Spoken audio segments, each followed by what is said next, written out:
Previously on Rayon's builds, Hellcat is making some strange sounds, so we dropped the transmission and replaced the torque converter. That didn't work. So we looked into the engine and found metal, found the issue, fixed it, and since for the past 2 episodes this car decided that it did not want to be fixed, on the test drive, the engine blew up. Now we got an even bigger issue on our hands. Alright guys, welcome back to the channel. So today we are back to work on the Dodge SRT Hellcat that's pushing 1,000 horsepower, guys. And guys, in the last video you guys saw that this car had a bit of an issue on the road. We did fix what was happening with the car. It was having a little bit of rod knock issue, but the test drive went insanely wrong and it pretty much blew up, guys. But we are not going to be giving up on this thing yet, guys. If you come over here, there might be something over here, guys. Ha! You guys thought that was it for the Hellcat? No! This thing will never die. This boat will run again. We also unwrapped it for something in the future. Shh, don't tell anyone. We haven't opened it up yet. We'll show you guys exactly what it is once it's open. Well, yeah, that's gonna be going right there, guys. We're gonna be saving this car. It's gonna be back on the road, guys. And then once we pull this engine out, we're gonna show you guys exactly what went wrong and how it went wrong on this engine, guys. Because it's honestly pretty insane on what happened and how it happened. But we're gonna go ahead and explain all that, guys, once we get this engine out. And the way we're gonna be installing this engine, I'll just tell you guys it's an engine right here. The way we're gonna be installing this engine is, first we're gonna take off the front bumper, the hood, this radiator to support the entire cooling system, and then we're gonna take off this rear cowl and the plenum panel and get access to all the stuff in the back of the engine. And we're just gonna pull the engine straight out like this, and then we'll just pop the new one in straight like that. It's probably easier said than done, but we're gonna go ahead and do it that way, guys. So let's just go ahead, open that new engine, and then take all this stuff out. So let's do it.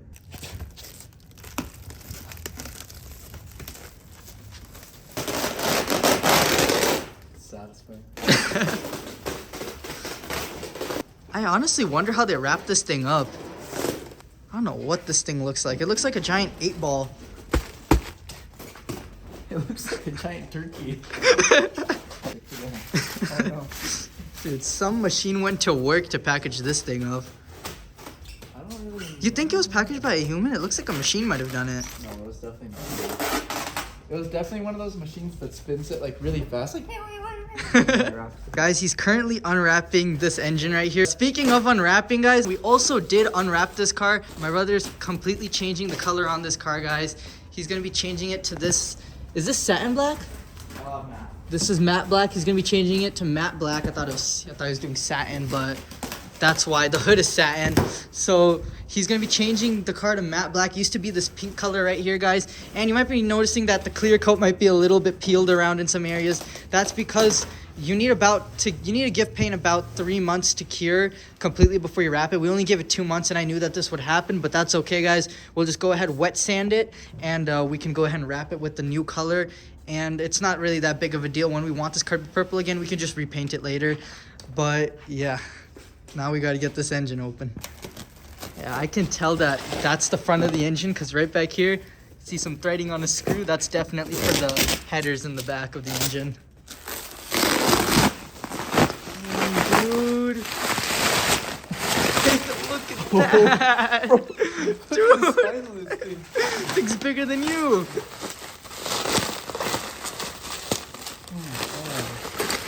Oh gosh, dude. Look at all this. Dude. He's battling it. Dude,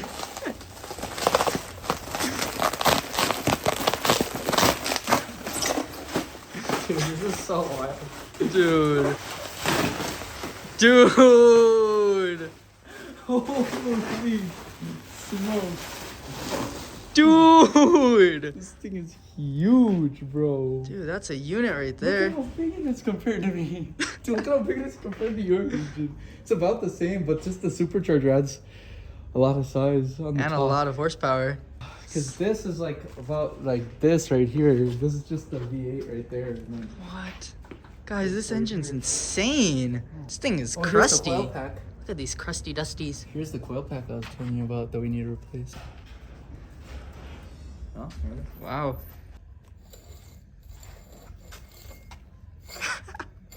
Dude, it has like a little chip in it.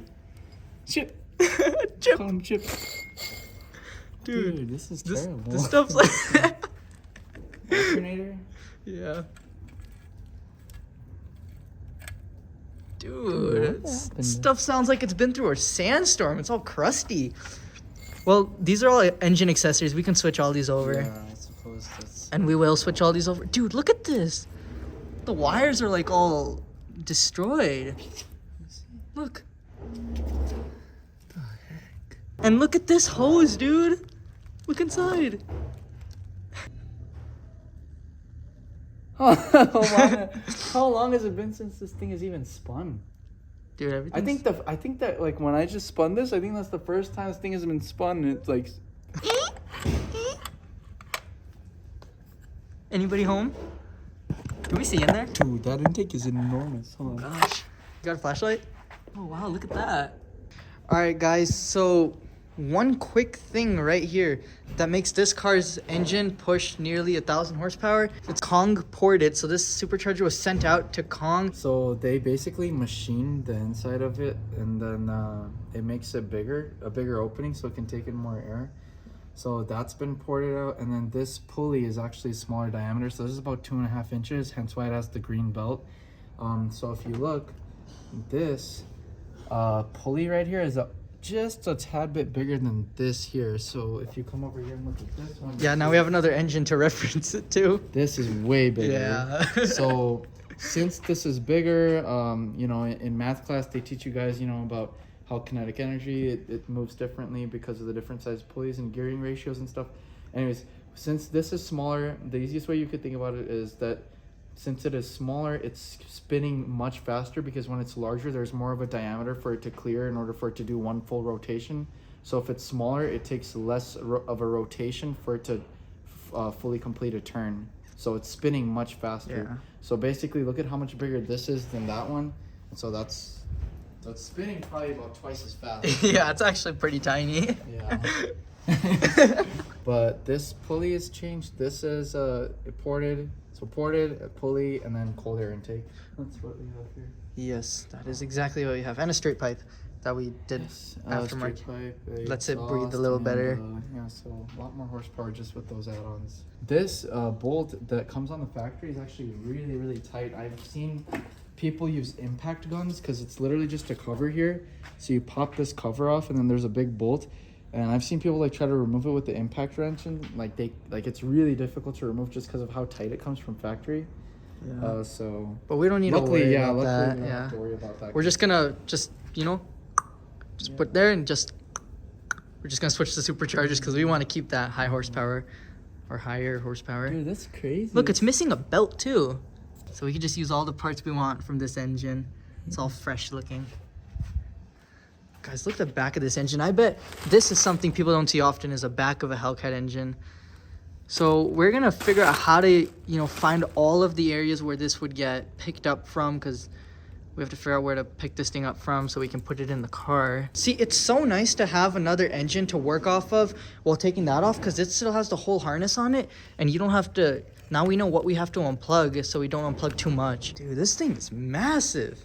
Like it's I'm just gonna start working on it. I'm gonna start taking off that coil pack. Yeah. I'll start taking apart the car. I'll set up the camera like somewhere over here, and you guys can see him working on it. While he's doing that, I'll be working on taking apart the front end of that car. So let's just do it, guys, because this thing's gonna be ripping the streets once again. This is tested? There's no way. There's no way. Look at the rust on this belt, dude. Yeah, dude, there's no way. I don't think it looks tested. So before we install it into there, let's test it ourselves. Let's just turn this over and see if it cranks. Let's just do it by hand. Yeah. I think that's a 21 millimeter. I'm gonna turn this over by hand. Wait. Oh, that scared me for a second. It's really rough. It's not like. Oh gosh. I need a... Hold on, let me give you a leverage bar so we can do it a little bit easier. Yeah.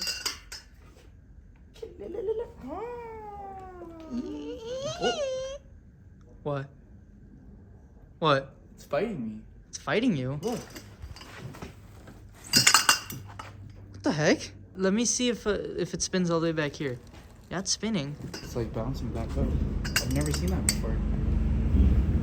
Alright, so when cranking an engine, they say that it shouldn't get tighter or looser. It should be the constant amount of pressure the entire way around the engine as you crank it.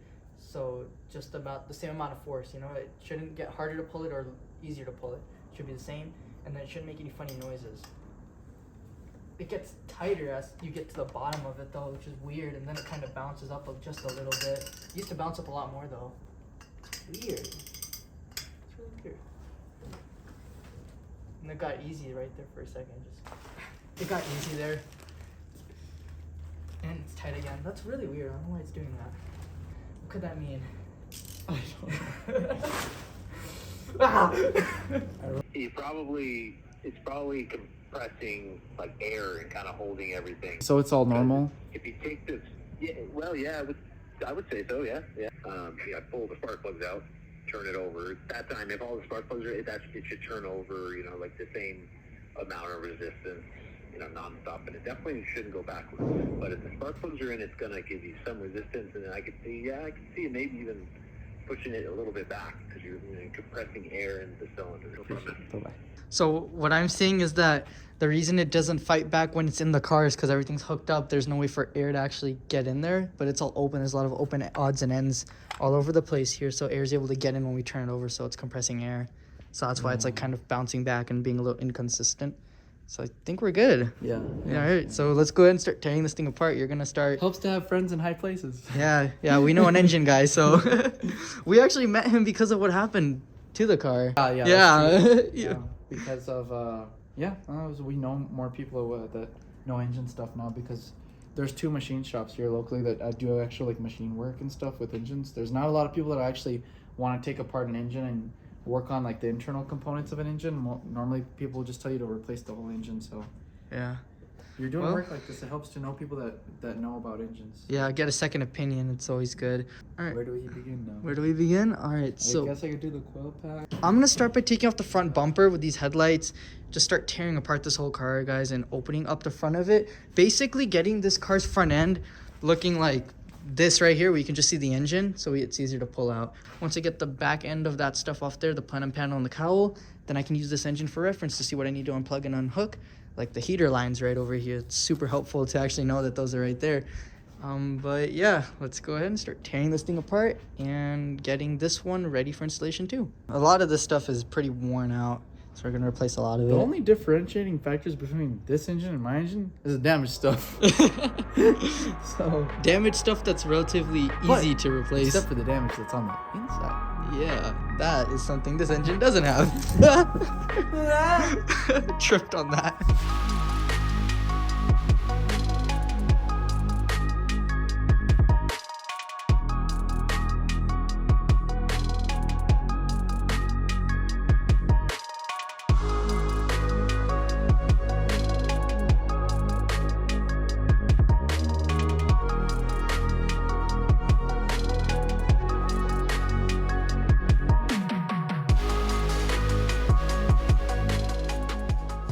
Alright guys, so this is the progress we have made so far on taking apart this car, guys. So we got the radiator support off the headlights, the front bumper, and the intake, and we disconnected a few wires and lines here and there, guys. But this thing is looking insane. We already got so much more room, and we can see this engine a whole lot more now. And my brother was over here, he's working on this engine right now. He already replaced the new coil pack, and then we also went ahead and we checked inside of the engine, and we made sure to see if it's clean in there. It's actually really clean inside of the engine itself. But then we got a little bit curious, and we just went ahead and we just peeped open right here just to take a look at the inside, because we know that it is ported in here. And you have some pictures on your phone that you took. Here is a picture at the inside of the Supercharger that's on this car right now. And then that is the picture of the Supercharger of what it looks like stock, guys. Take a look at how much of it has been removed, guys, to take in more airflow. That's just insane, guys. And both of these pictures, that first one is off of this engine right here. And then that one, the next photo is from this one that hasn't been ported, guys. Yeah, absolutely insane on how different they are, guys. But yeah, we're making a lot of progress right now, guys. We have a lot more accessories to switch over because a lot of these are in pretty rough shape. So we're going to switch all of them over, and then we're going to be ready to pull this engine out to put the new one in. But next, we're going to go ahead and take off this cooling system. So let's do it.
Alright guys, so it is a few days later and this is the progress we have made on the Hellcat's engine swap. So far what we've done is my brother went ahead and he took off the supercharger on both engines, and then over here we disconnected a bunch of wires and lines, and we're just about ready to go ahead and pull this engine out. We already went ahead and disconnected all the motor mount bolts and a bunch of bolts at the top end of the transmission. There's just a few more bolts at the bottom of the engine that are holding it to the engine and the torque converter and the transmission. So we're gonna go ahead and take all those bolts off, and then we're gonna lift this engine right out, and then we can actually get a good look and see what happened at the underside of this engine, and then we can get ready to put the new engine back in. So let's just go ahead, start the time lapse, and get this engine taken out.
We got the engine out of the car.